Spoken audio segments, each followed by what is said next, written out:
Congratulations, your offer has just been accepted, but now what? What are the next steps? Well, today me and Graham are going to discuss all that and a little bit more. So let's jump into it. It's Nathaniel and Graham from the Terryberry Real Estate Group, and today we're going to be talking about what happens after you get your offer accepted. So you spent a few months, weeks, days looking at houses and you finally got an offer accepted, but now is the most important time, the condition period. So we're going to talk to you through the next steps of after you get your offer accepted. Okay, so getting your offer accepted is the beginning of the process, and what we have is usually a 7 to 10 business day period to satisfy all of the conditions being financing, inspections, review of documents, any other things like that you want to include in the offer. So the first thing that you're going to want to do as soon as you get an offer accepted is send your documents to your lender that you were working with, whether that be a bank or a mortgage broker. So you're going to send them printout of the MLS as well as the purchase contract for them to review and be able to get all your financing in order so that you can actually afford to buy the place. So this is probably one of the number one most important things to get started on right away. The quicker you can get started with your lender,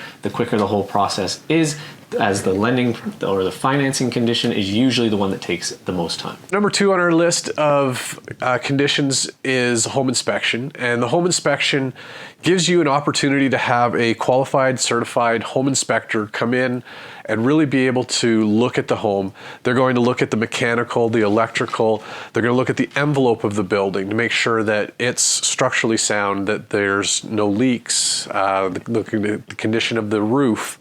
Like I said, the mechanical, so they're going to check the furnace, the electrical, plumbing, all of those things that give you a deeper look into how everything is working within the house, so that you can be confident that it's as you'd expect. And if there is anything that shows up on that home inspection, it gives you the opportunity to either go back to the seller to ask them to fix it, or if it's something substantial, then gives you the opportunity to walk away and not have to take on that headache. Exactly. So a typical home inspection costs around $500. Sometimes it can be more if you add more services, or less if it's a smaller place. But on average, I'd say around the $500 mark, give or take a few hundred here or there. So the home inspection is just like a general doctor going through. It's not a surgeon. They're not opening walls, but it is giving you a general checkup of the house so you can be calm and confident in your purchasing decision. Yeah. And the other thing that we do recommend for older homes, particularly, 60s and older homes, is to have a sewer scope done at the same time, just so that you can be sure that the sewer line, there's not roots or other things blocking that, because that can be quite a costly fix after you've taken possession. It's better to know ahead of time. Number 3, this only applies to condos, so if you're looking at apartments or townhomes, but this is to get your condominium documents reviewed by a professional reviewer. They're going to look through all the condo docs, make sure that the condo corporation is healthy, has lots of money in the reserve fund if there are going to be repairs, make sure that there's no special assessments coming up or any deferred maintenance that needs to be done on the condo building or townhomes. And this just basically gives you peace of mind, as when you're buying a condo, you are buying into the condo corporation,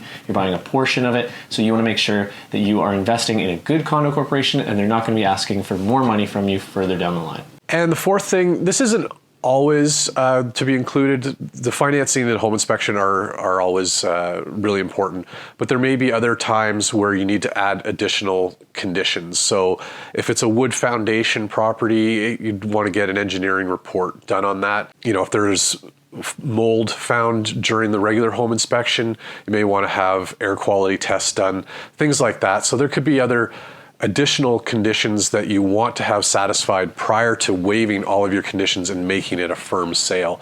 And those would also be done within that 7 to 10 day period. Exactly, and that is it. So that is it for the condition period. Like Graham said at the beginning, typically 7 to 10 business days. And after that, if you are happy with everything, you send a waiver that basically says, yep, we are all good, we approve of buying this house. And if you don't, say for example you find out that the roof is going to cave in and you don't even want to think about dealing with that, then you can send a non-waiver. So that is the condition process explained. If you do have any specific questions about the home condition process, please feel free, drop a comment below. We will get back to you with an answer.